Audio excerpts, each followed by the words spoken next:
Welcome to the Beau Leadership Group Podcast, my leadership friends, where we dive into lessons that elevate your influence, sharpen your decision-making, and always keep God in mind. I believe you can get an ROI on your leadership decisions. Today's topic is leadership and management are not the same. They sound like twins. In fact, most MBAs and Masters of Social Work people take classes called Leadership and Organizational Behavior. And that sounds like it's in the category of management. And sometimes it is in the management department at a school. But it's a reason for people to confuse the two terms, leadership and management.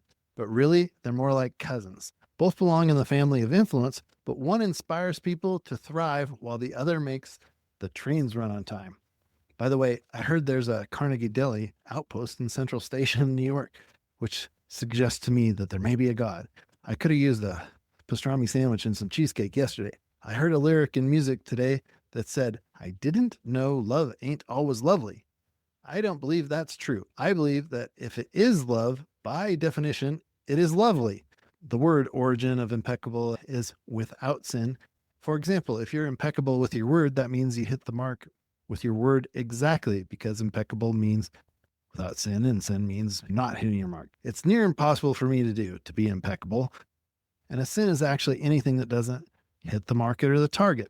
Sin doesn't have to be something globally atrocious. The song is fun and upbeat, and I really enjoyed it, but we all take things differently. It rings true to me that your loving relationship may have ups and downs that aren't lovely, but that part of the relationship isn't love.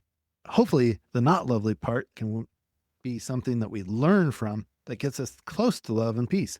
The reason I bring this up is I feel people will often lose faith when they think God allowed something negative to happen. But I'm here to say, if it isn't good, it probably isn't God. And if it isn't lovely, it probably isn't love. And as some of us think, God and love are pretty close to the same thing, right? These are two words. They're part of the same spiritual realm or dimension. People think management and leadership are the same thing. They are not. You might share this with your friends because they're probably confused too. I also hear laborers say they think that management and leadership are the same. This can be an uneducated point of view when it feels like us versus them. There is bad management and bad leadership that is oppressing the laborer, and they aren't treated well. And leadership and management can be both bad and both oppressing. And this is the reason for this podcast, because without differentiating them, how do you improve them? Well, you got to know what you're improving, and let's learn how to improve both. We'll look at leadership and management are not the same thing. And the leadership in the world of MBAs and business schools is getting rid of manipulation, which was bad management in the past. That used to be taught as a management technique to manipulate. And now we know that that can backfire. And if things backfire, that creates a poor ROI or poor cost benefit analysis. You don't want things backfiring in your business, and leadership takes into account influence and doing the right thing for the right reasons. Management is different. So let's break it down with stories, Bible references, Ivy League insights, and even the latest from McKinsey's new book, A CEO for All Seasons. Keep listening. And of course, I'll keep asking you questions that can make a difference in your business, because this isn't just information, it's transformation of your world, your life, and your business. Leadership in the Bible versus management. Think about Moses. He didn't manage the Israelites like an operations director with spreadsheets. He led them out of Egypt with vision and faith. He didn't say, "Here's your daily KPI report on brick production." He said, "God has a promised land for us." And now contrast that with Pharaoh's overseers. They were managers. They kept production quotas, whipped people into compliance, and optimized brick output. Efficient, yes. Inspiring, not even a little. So question, are you more like Moses leading people towards a vision, or more like Pharaoh's foreman tracking bricks? Because people want to work for Moses, not the Pharaoh. In Nehemiah's story, we also see the paradox. He had a leadership vision and management skill. He cast vision to rebuild Jerusalem's walls, rallied the people, but then set up guard shifts and supply chains. Leadership sparked the action, management kept the momentum. Now for some Ivy League consultant insights. Harvard Business School often says management is about coping with complexity. Leadership is about coping with change. Scott Keller of McKinsey echoed this in his book, CEO Excellence. Great CEOs listen deeply before acting. One even said, "What are people not telling me that I need to hear?" That's leadership, listening. Tom Peters, one of the top management consultants, once said, "Leaders don't create followers, they create more leaders." Managers, by contrast, create systems that produce reliable outcomes. It's really sad, honestly, at times when people don't realize they need to be creating leaders. And why is that? Because if you leave and the organization falls apart and goes completely out of business in 3 months, you didn't lead, you managed. Both matter, but one multiplies human potential. Question: do you multiply leaders in your organization, or do you just multiply checklists and tell people what to do? Part 3, stories from the world's best CEOs. McKinsey, a CEO for all seasons, describes 4 stages of leadership. 1, stepping up. 2, starting strong. 3, staying ahead. And 4, sending it forward. Satya Nadella at Microsoft lives this out. He spends 20% of his time with customers, not in spreadsheets, but in conversations. He calls himself the Chief Learning Officer. That's leadership. One of the biggest reasons to do market research is that most innovation comes from talking to customers, because customers know the problems. And I made a career out of that and looking and doing focus groups and surveys and ideation studies. Customers identify the problems they would pay to have solved. If they'll pay for it, you can increase your revenue. That can be your business value proposition. Jamie Dimon of JP Morgan Chase warned that you need to be against loyalty to underperforming staff. If you're loyal to a person, you may become disloyal to the organization. That's a tough leadership call, and managers often avoid it because it's tough. It doesn't mean you don't love the person, but the greater good is valued more and is more sustaining to the organization and providing value to the world at large. Leaders can make value decisions. CEOs often have this skill, and managers sometimes wonder why they aren't CEO. Sometimes it's because the manager is value bankrupt. They just don't get the value idea. Here's a friggin' hard question. If you had to choose, would you protect comfort or would you protect the mission of your organization? It should be clear. The paradox of leadership. Viktor Frankl, the Holocaust survivor and therapist, taught paradoxical intention. I've talked about this earlier in my podcast too, because I think it's an insight that I'm pretty much the only one talking about, at least these days.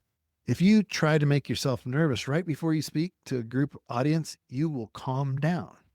Ironic, paradoxical. Well, last I heard, psychologists still don't know why exactly this works, but paradoxical intention works, and it can make you more comfy if you use it. That's why it is in my sales podcast, because sales is uncomfortable with rejection, and it's not comfy. That's why you can make more money as a salesperson, because it takes some conquering of your fears and rejection. If you fear something, wish for it. If you fear nervousness before a speech, try to make yourself nervous. Ironically, that often breaks the cycle of these anxieties. And leaders understand paradox. Sometimes to go forward, you must pause. Sometimes to scale, you must prune. Your brain actually prunes so that you can think better. Jesus said, unless a kernel of wheat falls to the ground and dies, it remains only a seed. That's paradoxical leadership. Loss becomes multiplication. Question: what paradox in your leadership do you need to embrace right now? Present and future value of customers is one of them for many companies. Managers track today's sales, leaders invest in future customers. In my experience working with global companies who have huge customer satisfaction goals and huge budgets, hundreds of thousands of dollars, frontline staff often misses the leadership concept of valuing the customer, not just when they come in for this complaining transaction, but realizing they're one of many people just like them who maybe didn't complain, who by word of mouth and repeat customer purchases make the value that pays that employee's wages. And the management of one transaction isn't what we're talking about. Write this down. McKinsey says that organizations that think in customer lifetime value outperform their peers. A decade ago, I used to do a lot of annual presentations to Subway franchises, and I would touch on this.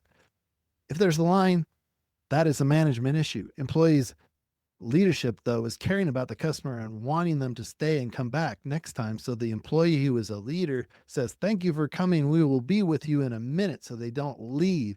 The employee who is managing their next sandwich might not even notice the line, and that does not take a moment for the audience. Misses the important fact that the customer they are serving probably appreciates that the employee appreciates other people like them, so they know it's going to be consistent when they come back. Some franchises would argue with me about this and not believe that their customer might choose McDonald's the next time or not come back.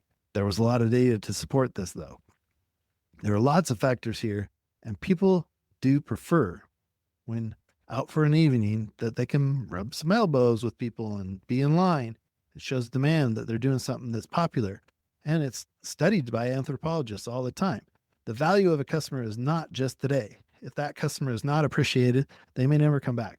That customer may come in for a $5 sandwich today, and you made the sandwich for another customer instead, and you still hit your numbers for the day, management would say, but your revenue is unchanged. Is it really, though? Because that person might have come back for a $5 sandwich 5 days a week. That's $1,250 a year. That customer 5-year value is over $5,000. Leading versus managing is the difference between Shepherd John, who lays down his life for the sheep, versus the hired hand who only clocks in and out.